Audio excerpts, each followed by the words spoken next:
À Braine-le-Comte, dimanche après-midi, l'hôtel d'Arambert avait un peu pris des airs de Tatooine et autres lieux bien connus de l'univers Star Wars. 7 personnages avaient en effet envahi les lieux et côtoyé le temps d'une après-midi les géants de Braine-le-Comte. C'est que dimanche, l'événement en valait la chandelle pour réaliser le vœu de Noah, malade de la leucémie. À 6 ans, c'est un grand fan de Star Wars. Il a alors pu approcher les différents personnages.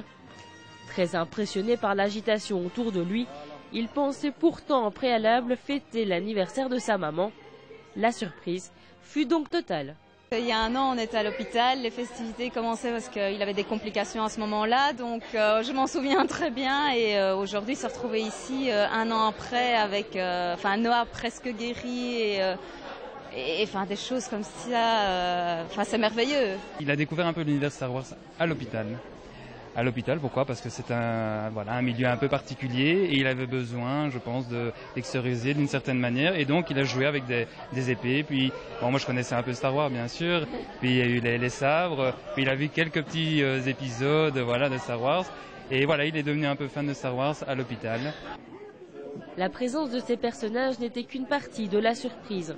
Toute la famille ira en effet passer un séjour à Euro Disney pour voir de plus près cet univers Star Wars. Une surprise remplie d'émotions que les parents ont eu du mal à cacher. Pour eux, il s'agira en effet d'une bonne bouée d'oxygène dans un quotidien rythmé par la leucémie depuis 2 ans.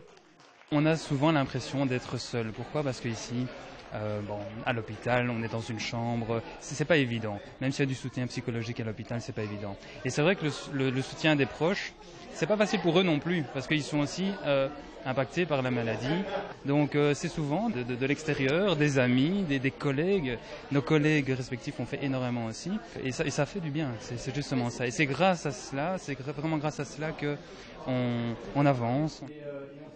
Inviter une partie des soldats de l'Empire, Jawa, un pilote rebelle ou encore la garde de l'Empereur, ce n'est pas si évident. Et pourtant, Mariana Delmoitier et son équipe de Make-A-Wish l'ont fait. C'est que pour réaliser le vœu du petit Noah, ils ont remué ciel et terre, comme chaque fois, pour rendre le sourire aux enfants le temps d'une journée.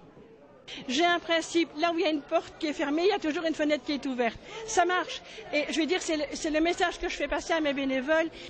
Je pense qu'à travers Noah, il y a eu des parents qui sont heureux, la famille, grands-parents, papy, mamie, parrain. Mais à côté de ça, il y a toute une équipe de bénévoles et je crois que chez Make-A-Wish, les bénévoles ont autant plaisir à donner qu'à recevoir. Eh bien oui, on est heureux. En fait, la Fan Wars Garrison, notre club, fait partie d'une organisation mondiale qui s'appelle la 501e Légion, qui a pour but premier les événements caritatifs. Donc c'est dans la logique des choses que nous acceptions pour notre participation à cet événement. Ça fait plaisir, disons que c'est aussi du bonheur pour nous en tant que personne de faire plaisir aux autres. Après avoir reçu une greffe de moelle osseuse de la part de sa petite sœur Luna, Noah est maintenant sur la voie de la guérison. Le chemin est toutefois encore long vers la rémission totale, mais en tout cas Noah, que la force soit avec toi.